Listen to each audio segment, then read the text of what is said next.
Everybody. Well, maybe I didn't really start it out all that well. Go live, go live. I'm live. I'm finally live. Oh no.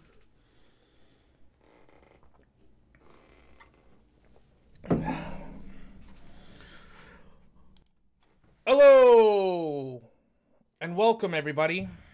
Welcome back to the episode 7 of the Sweet Lew Special.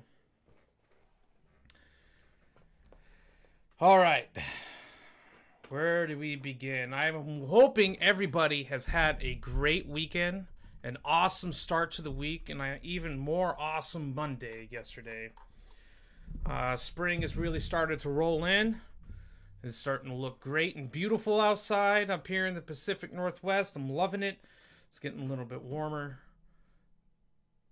Not as California warm, but Pacific Northwest warm. And I'm loving it. Loving it, loving it, loving it. And I got great friends that are loving it too. Going out there, enjoying the springtime weather.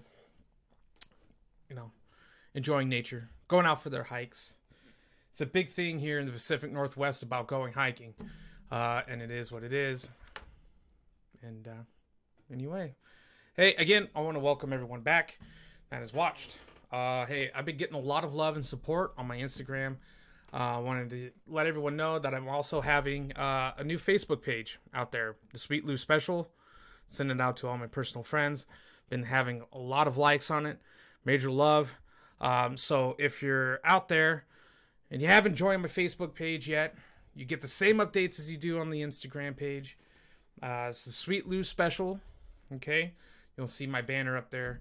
And you'll know it's me. You'll recognize the ugly mug. Alright. Also, and again, you know, if lots of love. Lots of love. Lots of follows on my Instagram.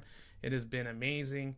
Hey, like me on there too. Follow me on both platforms. You'll get the latest updates. As you guys may have known on my social media pages that I've been doing a little bit of rearranging in the office / spare room. So, and I think I've got it to the point where I'm liking it. You know, I'm always improving little by little. I got the lights up above. It's looking great. Getting some good light in here. Man, we're doing everything little by little. And, you know, shout out to all my family and friends that have liked the page again. I can't thank you guys enough. It has been tremendous with the amount of support and love that I have been getting. And really, I can't thank you more for everything. Also, special shout out to my buddy Jake Crater. Okay, as you guys know, he's my other counterpart to the Northwest Cali Boys. He has been doing a great job with him and his new company that he started with his friend, with his other friend, and really been helping me out, man. If it wasn't for him, I wouldn't be as successful, or I wouldn't be doing anywhere remotely as great as I'm doing now. And I will be kind of biased. I think I'm doing real great. I'm having fun doing these videos. I'm having fun giving you guys my comments, my opinions on all the current events. Some jokes, maybe. Probably need to make it a little bit more funny, but that's fine, because I am nothing without you guys, the viewers. So let's get started on today's show. So let's start off with something a little bit creepy, all right? Presidential nominee Joe Biden. He's under a lot of scrutiny right now because of some inappropriate touching of women that he has made on the media while live on TV. I mean, kind of strange. I mean, I urge you guys to go on Google, find out this information, find some of the videos. I've looked them up. You know, obviously this thing was live for like 8 years at least. Because, you know, he's been vice president for a good amount of time. So, you know, to me, it just seems kind of weird that now that it's coming up, and why wasn't it an issue then, and why is it becoming an issue now? And I'll tell you why. It's because he's running for president. You know, it's tactics on both sides of the political spectrum. Try to attack Joe Biden because he's, on his character. And I get it, man, but really, like, now that I'm looking at those videos again, it seems really strange. I kind of find it a little bit funny, but, like, he's, like, all on their shoulders, and he's, like, giving them, like, weird kisses, not only to, like, grown women, but, like, children, too. It's, like, really fucking weird, man, now that I'm looking at it. It's like he's giving creepy Tom Brady kisses to children, man. It's fucking weird. But all kidding aside, and going into the serious matter of, like, what's happening now in the situation is that apparently, allegedly, 2 women are coming up saying that while he was vice president, that he had inappropriately touched them. And so he's getting under scrutiny on that. And, yeah, I mean, this was bound to pop up.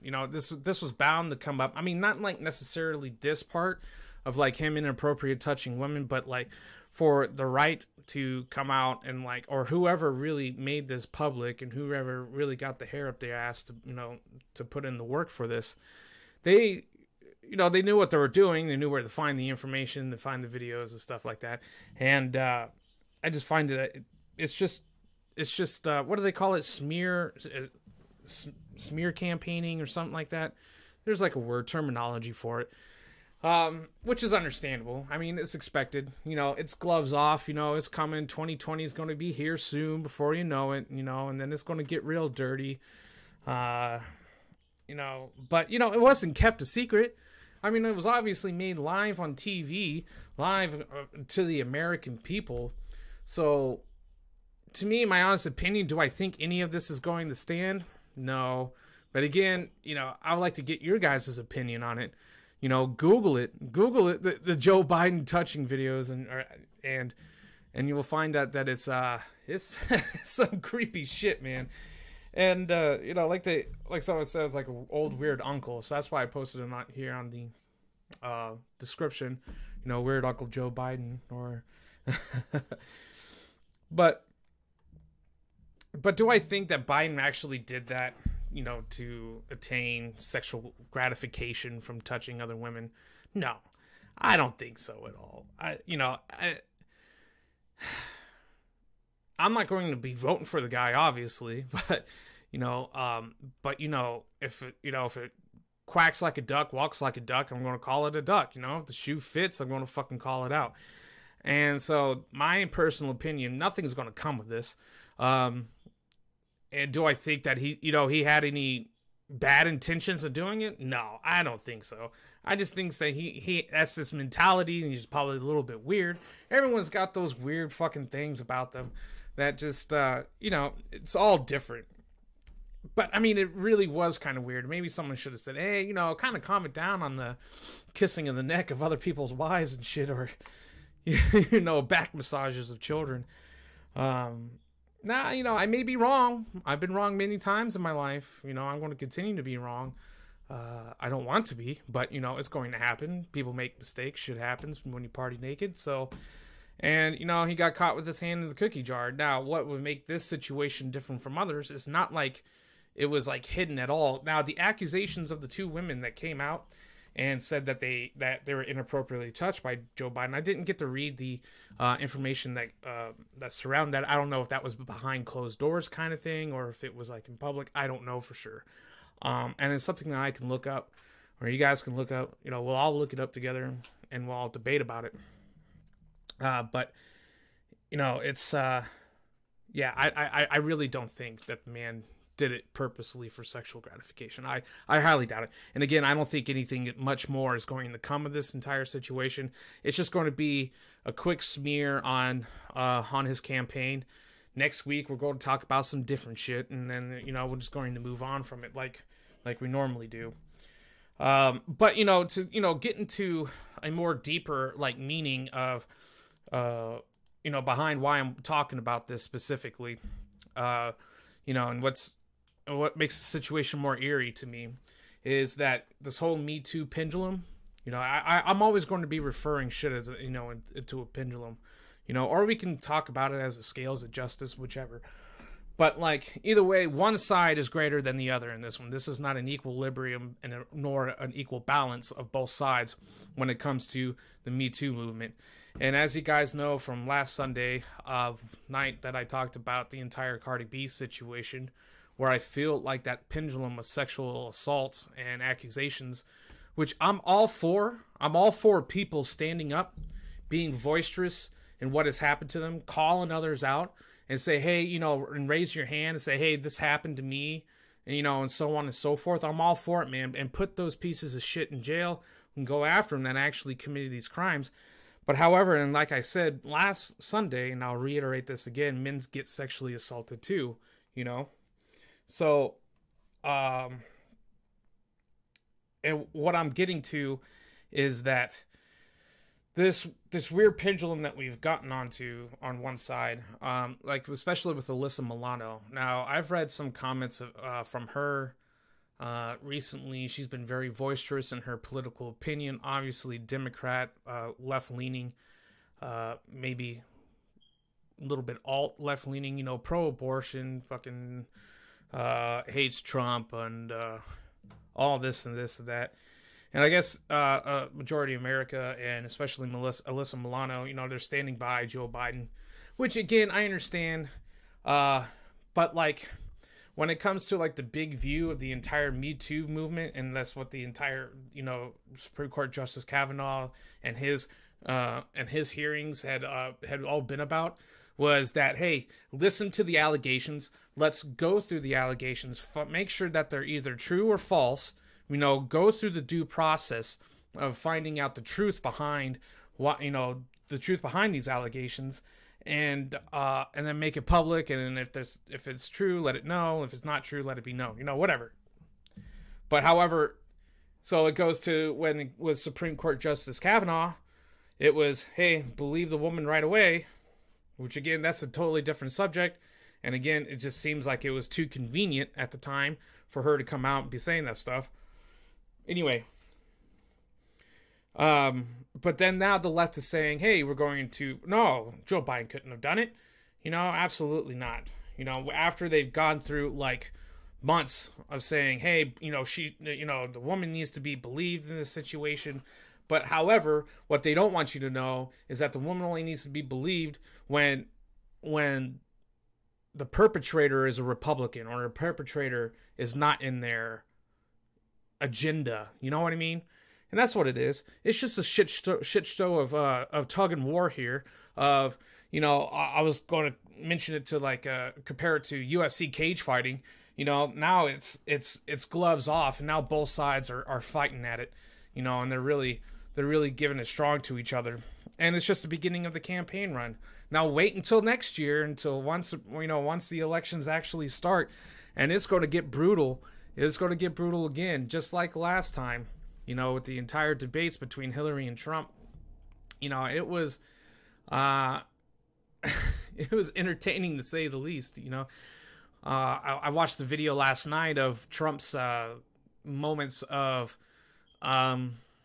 you know, voicing his opinion and how it's not really so favored, you know, basically talking shit. All right, we're talking like that.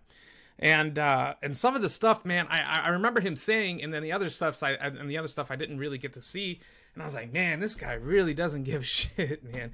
Like, I mean, he lets it, hey, he calls it out, man, and that's what I appreciate, you know. And a lot of people, they can't handle that stuff, you know. They take it as a disrespect, they take it as a personal attack, which it probably is, may not, maybe, who knows, you know, and but, you know, it takes a special person to be able to take that kind of, you know, shit talking from someone and the criticism, be able to brush off and then, you know, continue forward, move on. And, man, he laid it down on his opponents. If you look at the videos that, you know, from the last election, you know, this shit was insane. But again, you know, this seems just like a political ploy from both sides. You know, it's going to be the right going to be attacking the character of the left of any kind of political opponent. It's always going to be like that. I mean, everyone sees this shit on their TVs, every 2 years or so, where it's, congressmen's, attacking other congressmen or, representative, whatever. They're always going to be going after the individual and their character. Now, I get it that, like, when it comes to certain things that, like, it would be okay to attack their character, or they call it, like I said before, smear tactics or smear campaigning. But it's kind of like with the debate, if you start calling him an idiot, and which I guess Trump has done, but, yeah, he has. And, it's like in the middle of the debate, and you start attacking the person instead of attacking the logic or the facts that they use in the debate, then it kind of gives you discredibility. Now, I get it that, like, Trump has kind of done that, but I believe that he's done it in both ways. He's really, in his speeches, has really pulled on the strings of the values of the American people and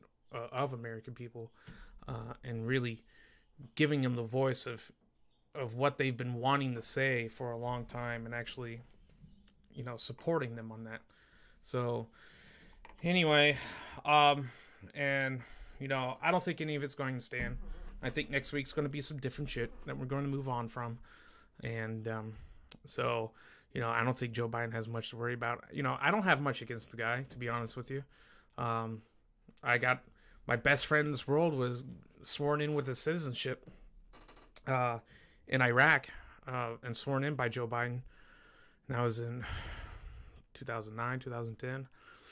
So, and then there was those Joe Biden memes that came out like a year or so ago, maybe 2 years now, with President Obama, which I thought those were hilarious. So again, I don't think he had any ill intentions. I think he was just that's his little awkward tics. I don't know. I might be wrong. I'd like to get your guys' opinion on it. Feel free to, like, leave comments, on the discussion here on the YouTube channel. And, and I can address them, and, we'll figure out more. I'd like to get your guys' opinion on it. So, all right, moving on. President Trump, threatening to close down the U.S.-Mexico border. Okay. Now, from what I gather about this is that he means, like, complete no move, shut down. No one's going in, no one's going out on both sides, blah, blah, blah. And that he had made this threat yesterday, in hopes of combating the illegal immigration from south of the border into the United States of America. Now, I think, again, this is another just a blown out of proportion thing. Nah, maybe not. But, like, to give you guys the facts of what, like, is the background of it, so that, no one is just reading headlines and just jumping to conclusions, is that Trump basically threatened the government of Mexico, saying, hey, you guys need to step up, do your guys' part of the deal to make sure that people are not illegally coming into your country south of Mexico and trying to get into the south of the United States, get across the border, and that you guys need to step it up, pull your head out of your ass, and or I'm going to close down the border, which is going to cut off trade, which is going to hurt businesses in Mexico, which I'm sure it would inadvertently hurt businesses here in the United States as well. So I think, in my honest opinion, President Trump has said that yesterday to really light a fire under the ass of the Mexican government, which it seems to be working today. He kind of mentioned that he's, stepping back from that comment, kind of like retracting it a bit. And because from what I read, that Mexican officials and government has really been making efforts to police that illegal immigration problem going on in their country. Now, you have to understand that they have their own problem with the illegal immigration too, south of their border. Correct me if I'm wrong, because I don't want to get the country incorrect. Well, let's see here. What is the country that borders south of Mexico? Which should be... Okay, Guatemala. Yeah. Oh, and Belize. Okay, which I don't think they have too much an issue with Belize, but Guatemala, Honduras, El Salvador, Nicaragua, Costa Rica, Panama, which I don't think they got too much of a problem from Panama, Costa Rica. I think a lot of the major issues that come in, especially with that caravan, I believe it was from Honduras. And as I mentioned before, nothing really came of that. Not surprising. I kind of called that. I didn't think that there would.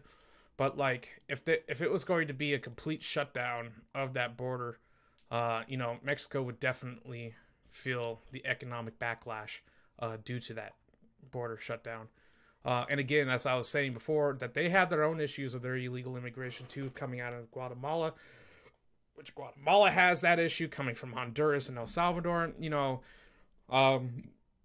It's just like overly like really easy for them to like cross over into those countries. Now, to kind of give you guys like a little bit of a wide eye opener, as into those countries, like during my time in Iraq and Afghanistan, Iran was really like the middle ground for like the spring offensive, or Pakistan too for Afghanistan. During the wintertime, they would go off and cross over the border, or during the wartime in Iraq, a lot of Iraqis would, flee into Iran or into Saudi, Syria, wherever, and it really was not difficult overall to get across the border if you really wanted to over there. And it's kind of like that in a lot of places. Other places are not so easy to get across the border, but others are. And Central American countries, which I like to call them North American countries. Let's call it straight, call it how it is.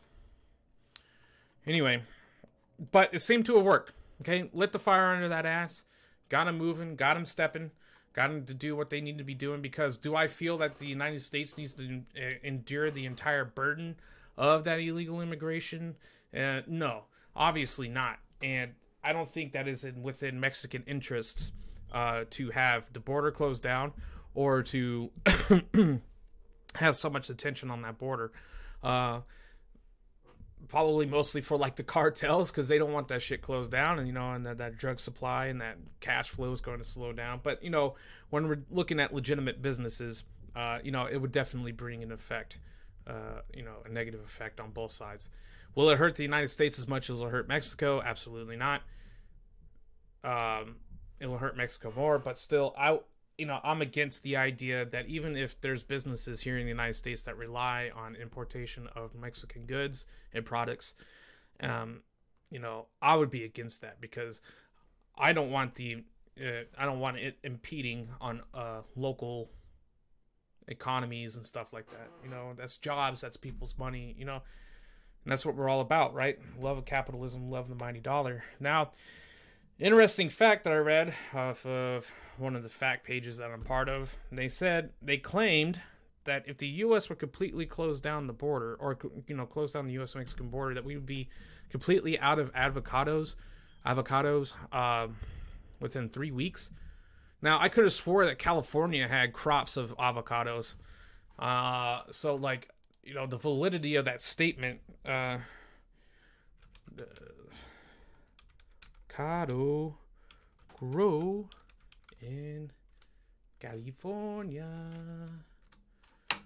California is on its way to having an avocado crop year-round. The avocados on the right are Haas, America's favorite variety of the green fruit. Oh, it's a fruit. They call it a fruit. Really? It's a fruit? I don't think it's a vegetable. Well, I guess it's got a seed, doesn't it? Yeah. Currently, most California avocados are grown on the southern part of the state in a narrow strip along the coast.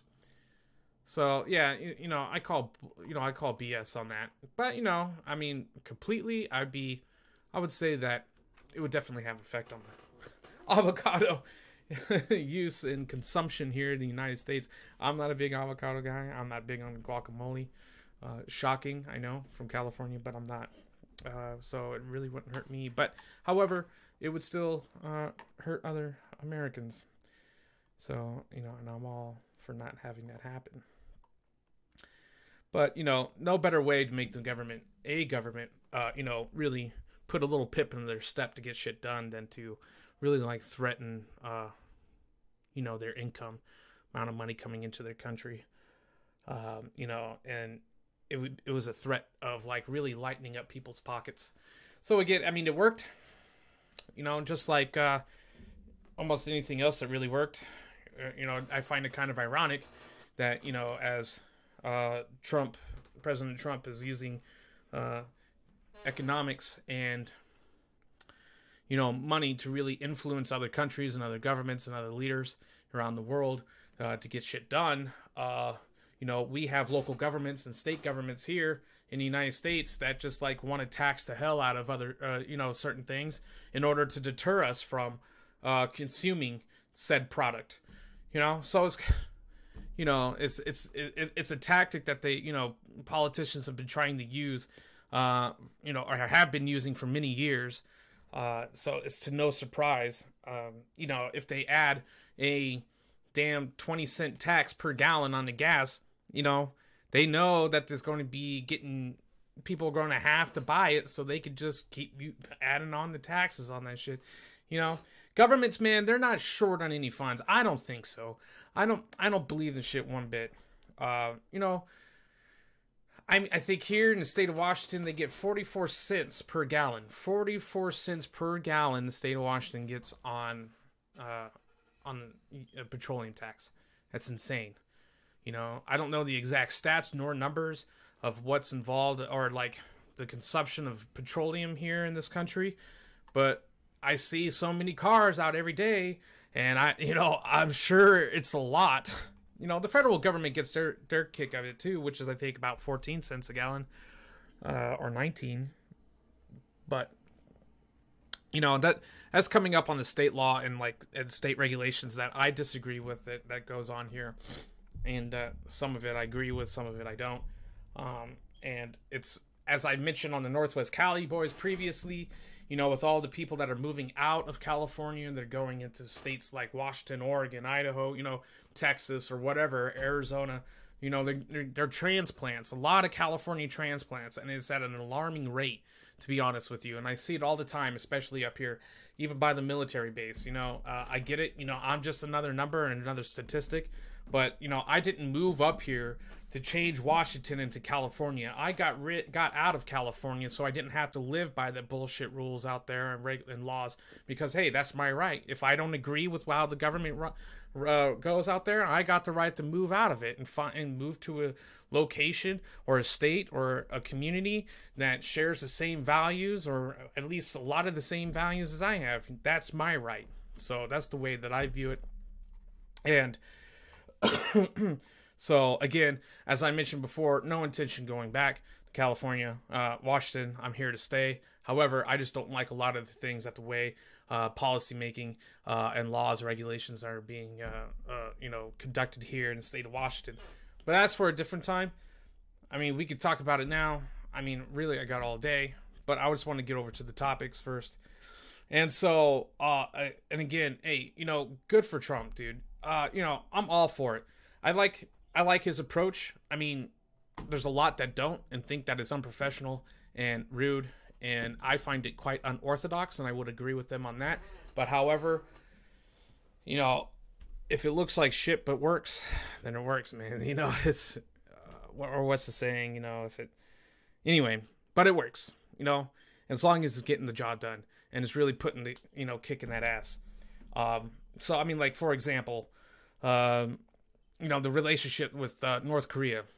I mean, we've been taking so many great strides moving forward with the, you know, the communist nation of the DPRK, you know, Democratic People's Republic of North Korea, or of Korea. Either way, you know, great strides moving forward. You know, and everyone was criticizing President Trump on that, you know, on his unorthodox methods of like, you know, basically turning the blind eye, turning the cheek, you know, or whatever. And my personal opinion on that was that, you know, North Korea is, you know, the Kim Jong-un is used to a certain lifestyle. He went to university in Switzerland, you know, having this power, money, wealth. Guy drinks liquor every damn day with different women and shit like that.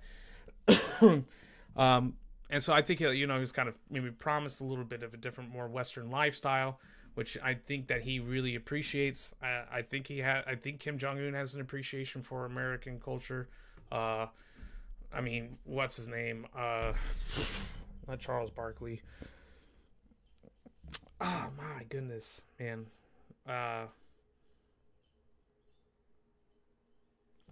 Dennis Rodman, been out there a few times. Guy loves Dennis Rodman. He loves Johnny Walker. All this. So, but anyway, very great strides moving forward, bringing peace to the Korean Peninsula. And so we're still, and also another example, we're still in the midst of a trade war with China. We've seemed to not back down from that at all, which is good, because, hey, he's going to be trying to attack, the pockets of Chinese billionaires, and they got a shitload of them out there. Do I think that it's right? I don't think it's morally right for major corporations and businesses in the United States to outsource their product and labor to another country like China. And I understand why they do, so that they can maximize profits, that they can cut down on the labor costs, that they can, cut down on the product cost or the materials cost and all this and that, and it comes out to be a cheaper product or whatever. Then they come here in the United States and they mark it up 95% or 99%, and we buy it.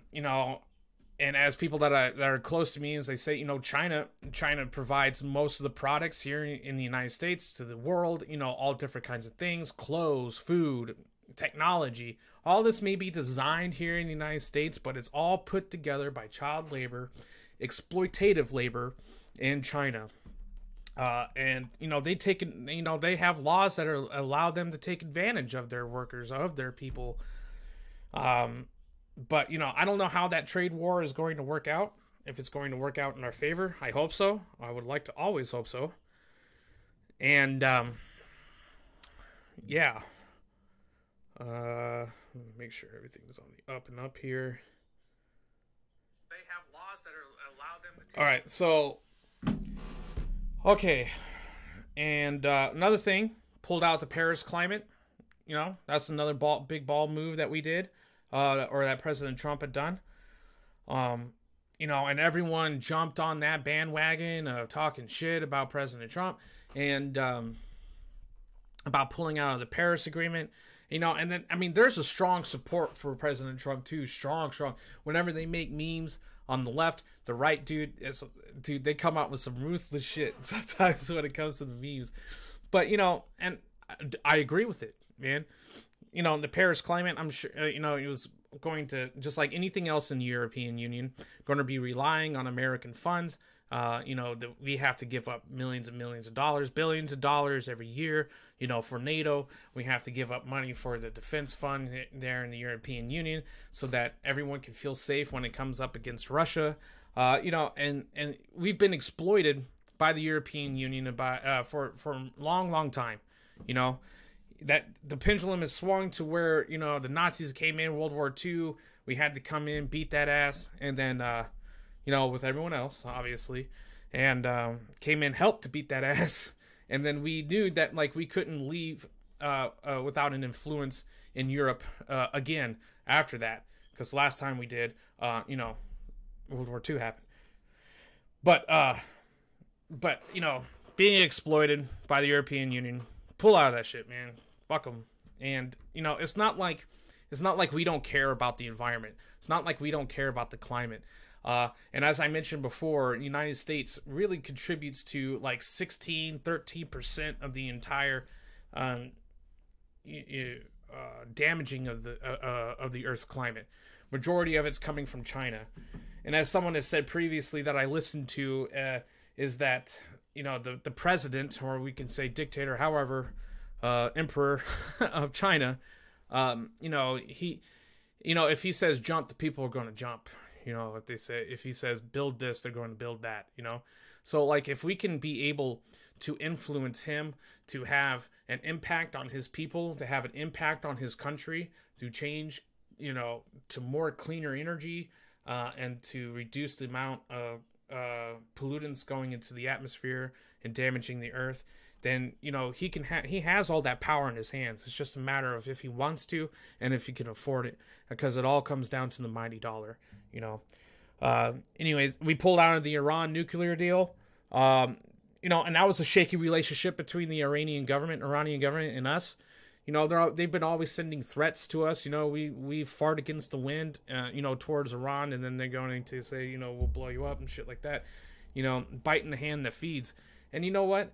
And I don't disagree with that entire nuclear pullout at all. Not one bit. Of course, Russia's going to come in, and they're going to dip in and, you know, and reap the benefits of us pulling out like they're doing with Venezuela right now. Do I blame them? No. I don't, because if I was Vladimir Putin, I would be doing the same damn thing. You know, I'd be hopping on that train. I'd be taking full advantage of that. You know, and finally the pullout of NAFTA. Now, and that one was an agreement that we had between, you know, it was the North America Free Trade Agreement, and which I believe that's right. I might be wrong. Don't quote me with that AOC shit right now. But you know, it was basically like a trade agreement between us, Mexico, and Canada. Now the hopes was that I think it did get created a new trade deal between Mexico and Canada where it'd be more fair and equal towards all parties involved, which is great. You know, and through all these examples, you know, to me, in my personal view and my opinion, is that President Trump has been putting the American people first. You know, and then we're taking this and these times, and we're really turning it against them, being like, oh, you know, you can't do this to the people, you can't do this to the Europeans, you can't do this to Iranians, you know, but like, you know, concentrating on us, you know, making sure that we get jobs, which is the right thing to do. I mean, like, if we have the means to help other countries, should we? Yes, we should. Through any kind of aid that we can provide. Obviously, money is going to be the number one thing, but you know, through troops, force, any kind of personnel, personnel support that we can provide. We've been doing that shit for years. You know, we know that, you know, we go for the hearts and minds. You know, trying to influence and win this. You know, and it works out for us in our favor, and so.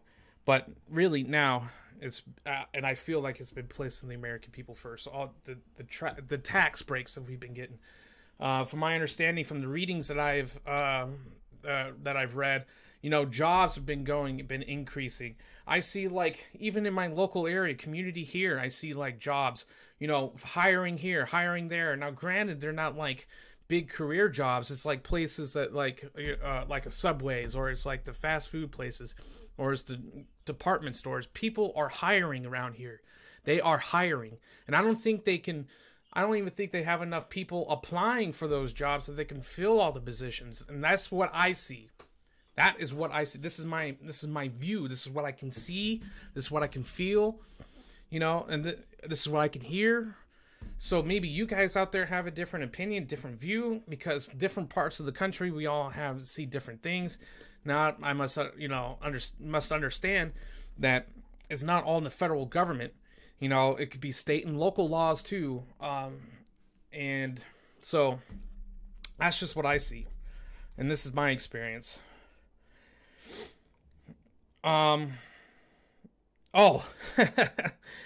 Yeah. And going, and thankfully things have been getting a little bit quiet after the Mueller report had been released. Kind of interesting. It's only been a little over a week, not even 2 weeks yet.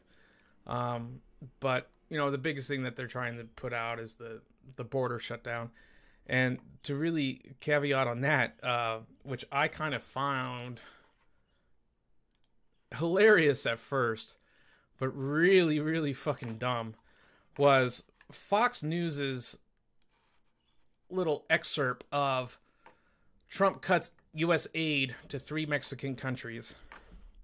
In here, I'm going to put which I'm sure it's not in violation of anything. I find it hilarious, man. Like, let me get it for everyone. There we go. This right here. Right? Trump cuts aid to 3 Mexican countries. Like, how fucking stupid. Look, I got friends that are left-leaning, liberal, Democrat, whatever you want to call them. I don't even know if he really claims any political party, but I got friends and they just assume because I'm a Republican or I'm a Trump supporter that I suckle on the Fox News teat, which I don't. I really don't. I try to be as fair and impartial when it comes to finding the news and information and facts about anything, because I know both sides, left or right, can just be having their own interest and not really putting out the clear details. But Trump cuts U.S. aid to 3 Mexican countries. Now, I don't know. Now, I don't know of who wrote this. I don't know if he was on his way out, or he or she or this person was going to retire and was fuck it up, let's become internet famous and put US aid to 3 Mexican countries. I mean, obviously, if you're anyone that knows anything about this fucking planet, then if you read this, you would just be like, what the fuck? But ironically enough, I know that there's people that would say and honestly believe this because of their ignorance or uneducated, but it happens. But let's make this an education moment, okay? Let's take this. There's no 3 Mexican countries. There's only one, and it's Mexico. But what they were trying to say was 3 Central American countries, which were Honduras, Guatemala, and El Salvador. He was going to cut $500 million or something like that. I don't remember the exact number. There's these 2 brothers that they did a video that was kind of hilarious talking about Trump's balls on that, which I urge you guys to look at that. It was kind of funny. But, yeah, stupid. And whoever wrote that, if they weren't retiring and if they didn't do this on purpose, they don't got a job now. And it's going to be looking pretty bad on a resume. But I thought it was kind of funny because I knew deep down somewhere someone was fucked. But really, it is stupid. That was one of the dumbest shit I've ever seen from Fox News. And I've seen dumb shit from both sides, CNN and Fox News. But, I'll harp on this part again. If you really think that you're getting the 100% correct news from any one of these stations, even if it's the most legit one, you're not going to be getting the full story. You got to get the full story by understanding both views, both opinions, okay? And I was listening to someone today, and I completely agree on this.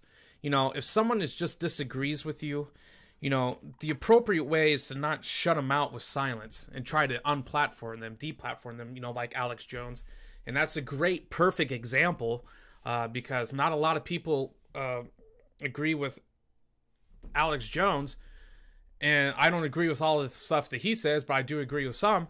Do I agree that the man should have been deplatformed? No. And I agree with what this other person was saying, was that it's not by silencing someone else's opinion and views, you're not only silencing them and taking away their privileges and their rights, their rights of free speech, but you're also taking away the rights for people to hear them. And everyone that listens to people like Alex Jones, and not every single one of them, or not even just Alex Jones, but just in general, not everyone that listens is going to be people that agree with 100% of what that person says. They're not. Even if they're the type of people that just want to get the opinion, the point of view that conflict their own, they can listen to them. We all learn from it.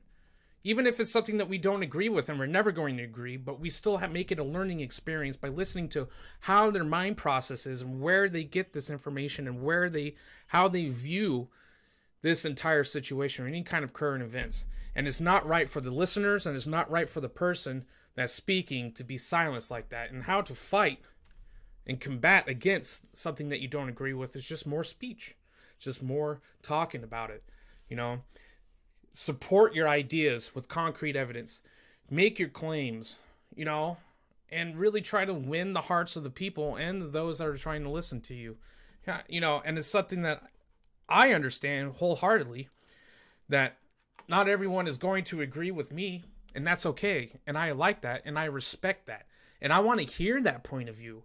That way, because I didn't get to my thought process, and I didn't get to where I'm at now, thinking that, hey, this is the only way or the highway. I believe in strong flexibility. So, anyway, But yeah, Fox News person said 3 Mexican countries. Hopefully they're out on their ass, because that was dumb.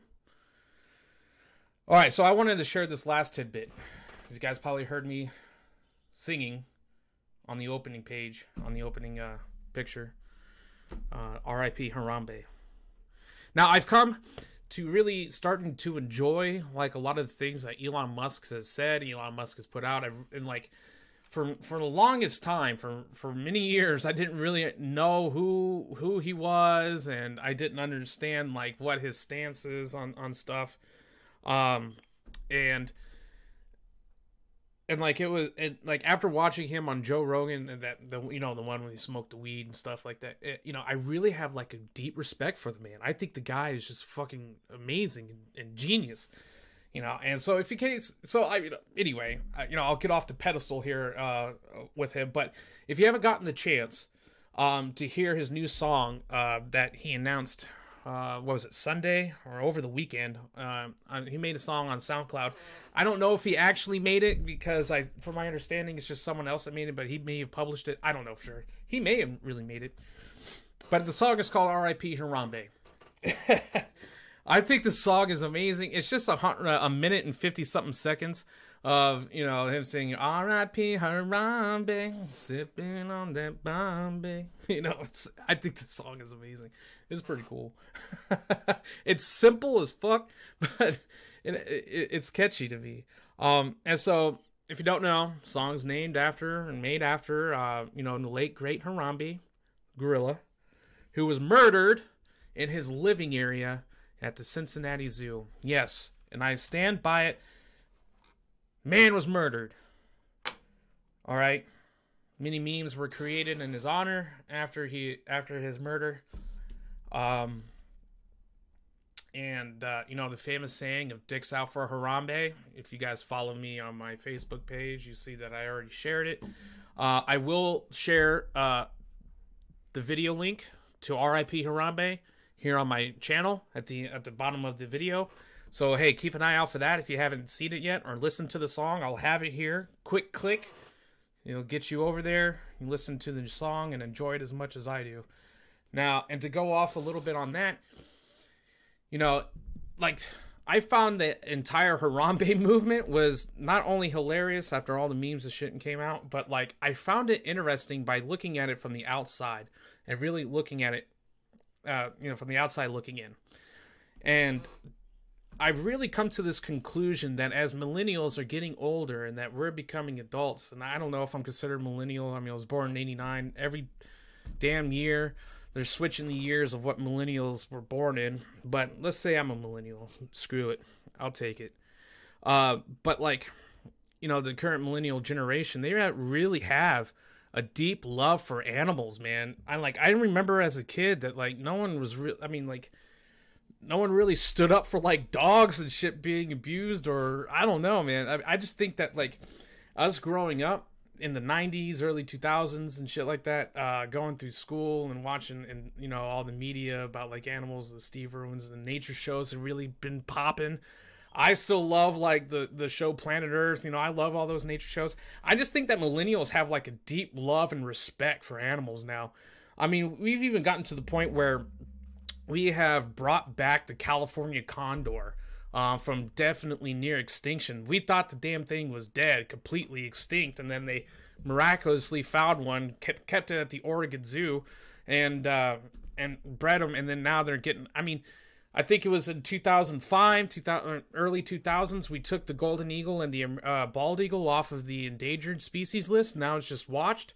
I mean, still we have the laws that protect, hunting the damn things, but excuse me, they're not the damn things, but you can't have like a feather from a bald eagle. I mean, hell, even millennials and a lot of people, dude, they love their dogs and cats more than they love other human beings. And only in America will you find that, a household animal has more health care than like the majority of the world.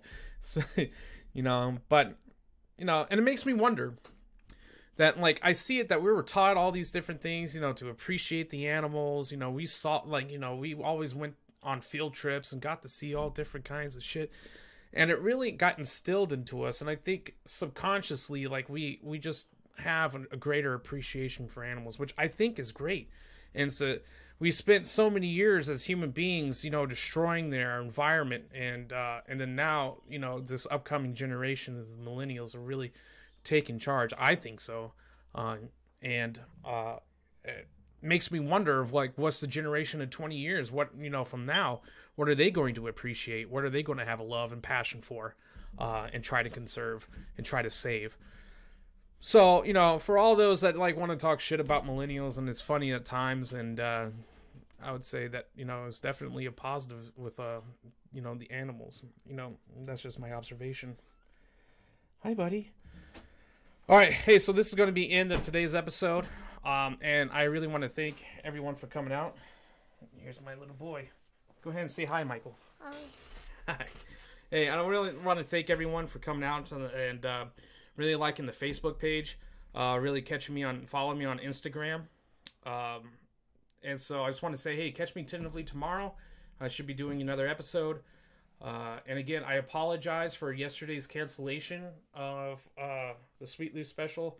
Some conflicting schedules happened from both ends. So we'll make it up to everyone, and he should be coming back, and we'll schedule a time. But I promise to give you guys all the current events, my opinions on them, and as fast as possible. I enjoy doing these shows, and I enjoy all the love and support that I'm getting from the entire community. Again, thank you, everyone, and have a great day. What's this? What's this then?